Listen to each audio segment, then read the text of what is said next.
Hi y'all, this is Larry from Deep South Texas. It's a busy time of year in my garden, and we're not going to do a complete garden review today, but there are several clips I've been taking over the last week that I want to show you.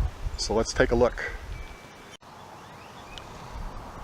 We've had eggplant a couple times in the last week, and we have a bunch more coming on,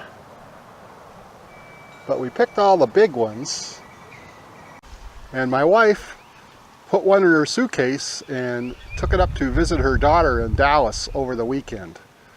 Well, the TSA got kind of excited about it.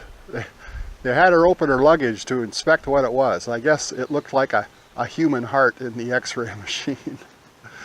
Anyway, I suppose all of you people that regularly carry eggplants in your luggage were aware of this, but it was a new one for us. In my video last week, I dug all the Yukon Gold potatoes, and I meant to dig up this other bed as well, but it was so hot I didn't get to it. Now, from the video when I planted these, about a third of this bed are red Norlands, and then there's a few white Supremes here, and over here were potatoes that we bought from the supermarket that started to grow. So we cut those up and planted them in here. I think in my planting video I called these Yukon Golds as well. But after I published that video and my wife saw it, she said, no, those were russets. So we're going to dig these potatoes up today and see what we have. So these are the red Norlands. Let's I know there's potatoes here because they've been popping up on the surface, but I don't know how many or how big. So let's take a look. There's one, two, not too bad.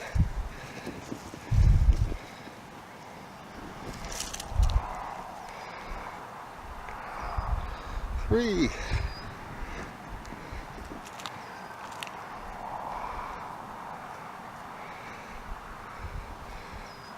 4.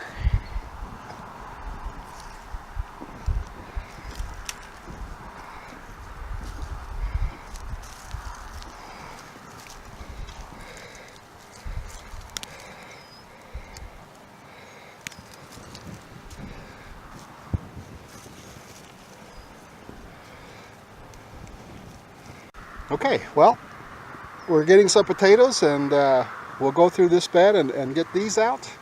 And then we'll check on the white Supremes and the russets. Well, here's the harvest from that raised bed. We have the russets up in front, and the white superiors there, and the red Norlands. We'll let those dry up a little bit, and then we'll get them weighed up. So here's what we ended up with. There are about 11 pounds of the red Norlands, and the white superior and the russets are in this bowl, about half and half, so about 4 pounds a piece. So 19 pounds of potatoes today. If we add that to the Yukon Golds we got last week, about 46 pounds of potatoes this year. So a little bit of improvement over last year. Real happy.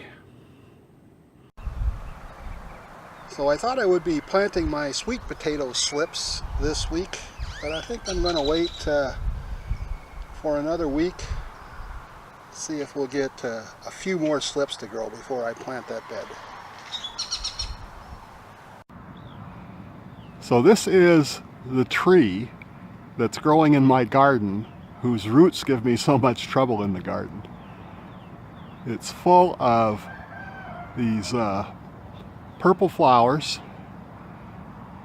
and it's called a Jacaranda tree. And it drops these flowers all over the garden. And this is what it looks like in the garden. Those blue flowers drop off, and they're just everywhere.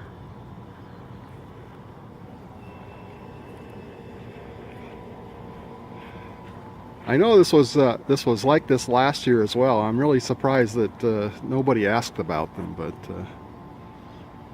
this will go on now for another month. And the shaving brush tree is still full of flowers. New flowers every day.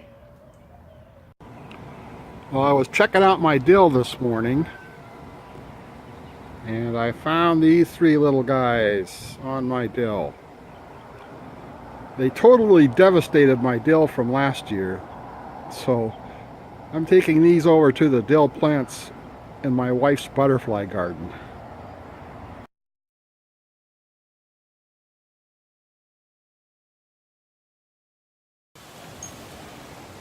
It's April 21st, and I thought I'd come out and get a quick shot of the sweet corn. We planted two different varieties, and there is a big difference between the two and how they're looking right now. So this is early sun glow hybrid, and it's supposed to mature in about 63 to 68 days. So it was planted about 60 days ago. We have ears beginning to form. It's all tasseled out. There's silks. I think we're still more than a week away before we harvest, but it's much farther along than this corn over here, although this corn is taller. This is the candy corn hybrid. So it's looking good too. This corn is 83 to 89 days to harvest, so at least a few weeks away before we start harvesting this. Anyway, just a quick look at how the corn's doing. So here is my cabbage harvest this year. There's about 15 pounds of cabbage here, and we'll be turning this into sauerkraut today. Lots of small ones, but they needed to come out because I needed the garden space. So we've turned that cabbage into sauerkraut. We have 7 quarts, and I put caraway seeds in one. See how that turns out. In any event, we'll let these set at room temperature for a month, burping them every day, and then we will put them in the refrigerator. So this is a great amount. This is probably what I'll use in a year. Well, I hope you enjoyed that series of clips on what we've been doing in the garden this week. In May, we'll have a full garden update to bring to you. If you like this video, please hit that thumbs up, please leave a comment, and please subscribe.